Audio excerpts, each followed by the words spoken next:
கிறிஸ்துவ அன்பான கலைக்கிற நிகழ்ச்சி நேயர்களே, மீண்டும் ஒரு விசை கூட இந்த மாதத்தின் கடைசி நாளில் உங்களோடு கூட இணைவதில் மிகுந்த மகிழ்ச்சி அடைகிறேன். இந்த நாள் உங்களுக்கு இடையிலாக இருக்க இயேசுவின் நாமத்தில் வாழ்த்துதல் கூறுகிறேன். இன்னைக்கு வருகிற செய்தி எங்கேருந்து அப்படின்னு சொன்னால், நமக்கு லூக்கா எழுதின சுவிசேஷம் 15ஆம் அதிகாரத்தில் இருக்கிற கதை குறித்து உங்களோடு நிறைய பேருக்கு தெரிஞ்ச கதை தான். ஆனாலும் கூட இன்னைக்கு உங்களுக்கு அதிலிருந்து ஒரு செய்தி உங்களோடு கூட பகிர்ந்து கொள்ள ஆசைப்படுகிறேன். வாக்குத்தத்த வசனம் 1 கொரிந்தியர் 13ஆம் அதிகாரம் 7வது வசனம். அன்பு சகலத்தையும் தாங்கும், சகலத்தையும் சகிக்கும், சகலத்தையும் நம்ம நிறைய அப்படியே போயிட்டு இருக்கல, சகலத்தையும் தாங்கும் அப்படின்னு சொல்லி அதை உங்களோடு கூட பகிர்ந்து கொள்ள நான் ஆசைப்படுகிறேன்.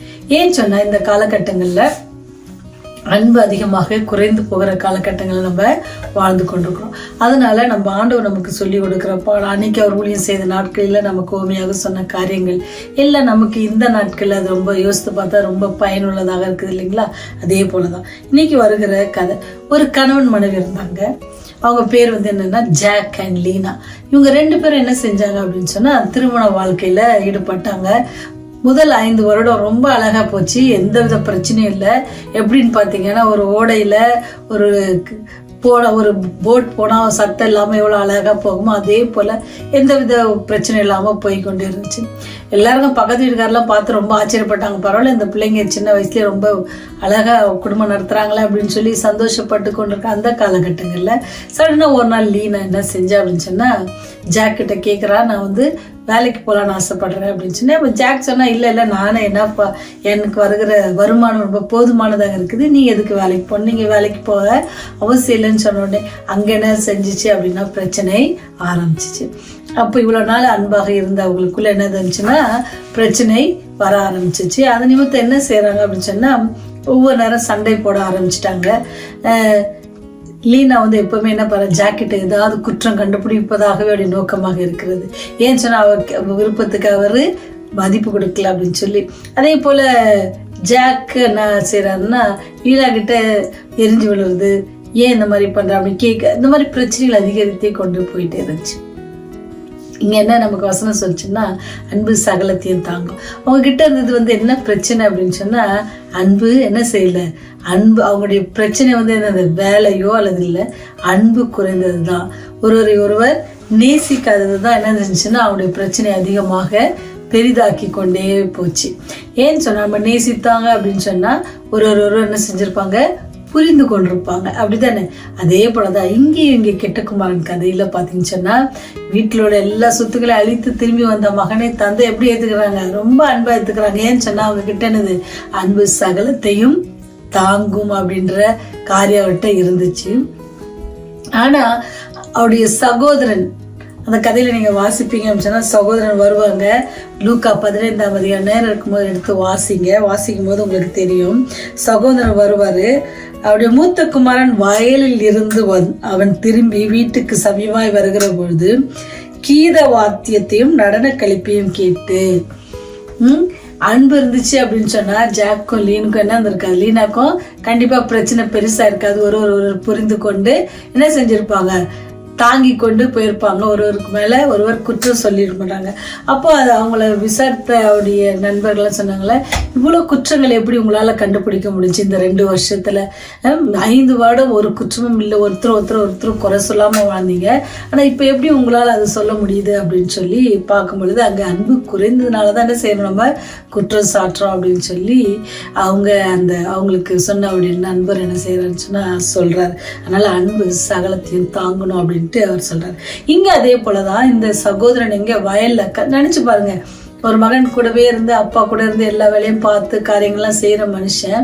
ஆனா அவருக்கு என்ன இல்லை, இந்த மாதிரி எதுவும் பார்ட்டி அப்பா வைக்கல. ஆனா எல்லாத்தையும் அழிச்சிட்டு வந்த பையனுக்கு ஒரு பார்ட்டி வச்சா எல்லாருக்கும் கோவம் வரதானே செய்யும். உங்களுக்கு வரும், எனக்கு வரும் தானே, அதேதான். ஆனா அவர் எங்க பாத்தீங்கன்னு சொன்னா, அந்த சகோதரன் சொல்றாரு, அவனை அழைத்து இது என்ன விசாரித்தான். அதற்கு அவன், உன் சகோதரன் வந்தார், அவர் மறுபடியும் சுகத்தினையும் இப்படி தகப்படத்தை சேர்ந்து அப்படின்னால அவருக்கு கொளுத்த கன்றை அடித்தார் என்றார் அப்படின்னு. இவ்வளவுதான். அந்த வேலைக்காரன் சொன்ன உடனே அவருக்கு என்ன ஆச்சு, அவன் கோபம் அடைந்து உள்ளே போக மனதில்லாதிருந்தான். தகப்பனும் வெளியே வந்து அவனை வருந்தி அழைத்தார் அப்படிப்பட்டிருக்கு. அந்த தகப்பன் உங்களை போல என்ன போலதான் அந்த மூத்த குமாரன் நம்ம சில காரியங்கள் ஆண்டவர் நமக்கு செய்யலையே அப்படின்னு சொல்லி நம்ம என்ன செய்வோம், ஆண்டவர்கிட்ட ரொம்ப இது பார்த்துக்குவோம். ஆண்டவர் என் மேலே நேசிக்கிற ஆண்டவர் அன்பானவர் தானே, ஏன் எனக்கு இது செய்யலை அது செய்யலை அப்படின்னு சொல்லி வருத்தப்படுவோம். ஆனால் சிலர் ரொம்ப கெட்டவங்களா இருப்பாங்க, இல்லை கெட்ட காரியங்களை செய்வாங்க, ஆனால் அவங்களுக்கு எல்லாமே நல்ல நல்லதாக நடக்கும்ல. அந்த மாதிரி தான் இந்த சகோதரன் நினைச்சிட்டாரு. அதனால தான் அவருக்கு என்னன்னா கோபம் அடிச்சு அவரை உள்ள கூட போகல. ஆனால் ஆண்டவர் எப்படி அந்த தகப்பன் அழைத்தாரோ அதே போலதான் உங்களையும் என்னையும் அழைக்கிறார். இந்த அதிகாரம் தேவனுடைய அன்பை நமக்கு அதிகமாக சொல்லப்படுகிறது. ஒருவேளை நம்ம ஆண்டவரை விட்டு பின்வாங்கி போயிருந்தாலும் கூட இந்த மாதம் முடிவில் ஆண்டத்துல வருந்தி அழைக்கிறார் நம்மள. அவர் உள்ள நீங்க வாங்க வந்து உங்களை என்ன வருந்தி அழைத்து அவரோடு சேர்த்து கொள்ள ஆசைப்படுகிறார். ஏன்னு சொன்னா அவர் பெரிய விருந்து கொடுக்கிற நாள் அது சீக்கிரமாக வருகிறது. அப்போ எல்லாத்தையும் பார்த்துட்டு நம்ம பின்வாங்கி போய்விடாதபடிக்கு அப்புறம் அந்த விருந்துக்குள்ள போகணும்னு சொல்லி அவர் உங்களையும் என்னையும் அழைக்கிறார். அந்த அழைப்பை ஏற்றவர்களாக நம்ம இந்த மாதத்தில் ஆண்டவரத்துல இந்த மாதம் முழுவதும் நம்மை வழி நடத்தினாரு. அவருக்கு நன்றி சொல்லுவோம்.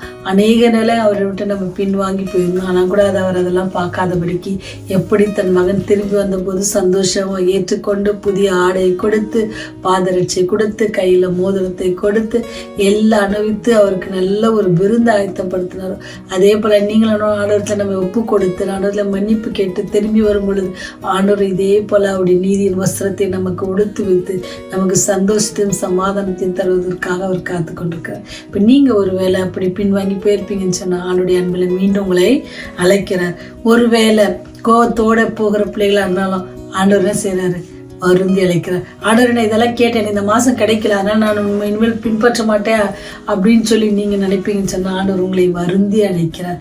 திருப்பி ஆண்டவரத்துல வாங்க. அவரால் இல்லாம நமக்கு ஒண்ணுமே என்ன செய்ய முடியாது, நம்ம வாழ்க்கையில நடக்க முடியாது, நடக்காது அப்படின்றத நம்ம உணர்ந்து கொள்வோம். எப்படி இந்த கணவன் மனைவி ஆரம்பத்துல இருந்த அன்பை நம்ம செஞ்சாங்க, ஒரு 2 வருஷத்துல என்ன அது பெரிய பிரச்சனையாக மாற்றப்பட்டது. அப்படி இல்லை, நாம் ஆண்டோடு வச்சிருக்கிறோம் எப்பவுமே இருக்கணுமா, ஆண்டவரத்தில் நமக்கு ஆண்டவர் நம்ம காட்டின அன்பை நம்ம நினைச்சோம் அப்படின்னு சொன்னா நம்ம வாழ்க்கையில எது நடந்தாலும் இது பெருசா தெரியாது. ஏன்னு சொன்னா அவர் நம்மை பாதுகாப்பார், அவர் நம்மை ரட்சிக்க வல்லவராக இருக்கார், அவர் நம்மை தூக்கிவிட வல்லவராக இருக்கிறார் அப்படின்னு சொல்லி இந்த மாதத்தை முடிக்க செய்த தேவனுக்கு நன்றி செலுத்தி விட்டு புதிய மாதத்தை கூட நம்ம அவளோடு எதிர்பார்ப்போம். ஆண்டோட அநேக ஆசீர்வாதம் நமக்காக வைத்திருக்கிறார். அதை நம்ம பெற்றுக்கொள்ள நம்மை தகுதிப்படுத்திக் கொள்ளும். ஜெபம் செய்வோமா?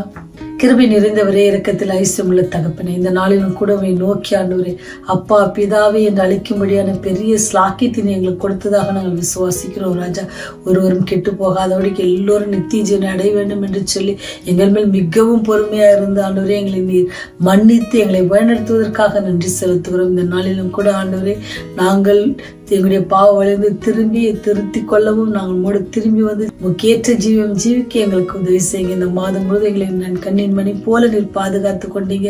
வியாதியின் மத்தியிலும் கஷ்டத்தின் மத்தியிலும் பிரச்சனை மத்தியிலும் ஆண்டவரே ஆறுதலோடும் சமாதானத்தோடு இந்த மாதத்தை கழிக்க நீர் உதவி செய்ததற்காக நன்றி செலுத்துவோம். அநேக தோல்விகள் எல்லாவற்றின் மத்தியிலும் கர்த்தாவே எங்களை வழிநடத்தி அதற்காக நன்றி சொல்லுவோம். அப்படி எங்களோடு கூட சேர்ந்து ஜெபிக்கிற ஒவ்வொரு பிள்ளைகளுக்காக ஜெபிக்கிறோம், அந்த செய்தி கேட்கிற பிள்ளைகளுக்காக ஜெபிக்கிறோம், குடும்பங்களுக்காக ஜெபிக்கிறோம், பிள்ளைகளுக்காக ஜெபிக்கிறோம், பிள்ளையுடைய வேலைகள் திருமணங்கள் குழந்தை வாக்கியங்கள் எல்லாவற்றுக்காகவும் ஜெபிக்கிறோம். தகப்பனே எல்லாவற்றையும் கிருபையிருந்து வழிநடத்திட்டோம் சாமி.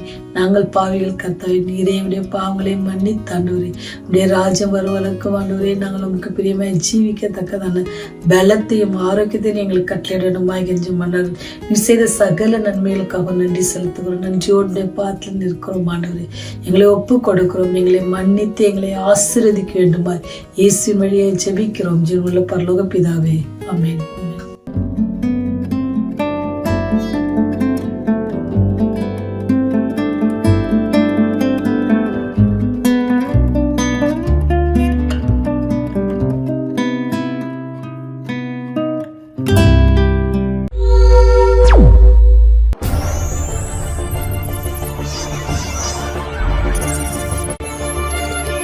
நீங்கள் பார்த்துக் கொண்டிருப்பது உங்கள் ரிவைவல் டிவி.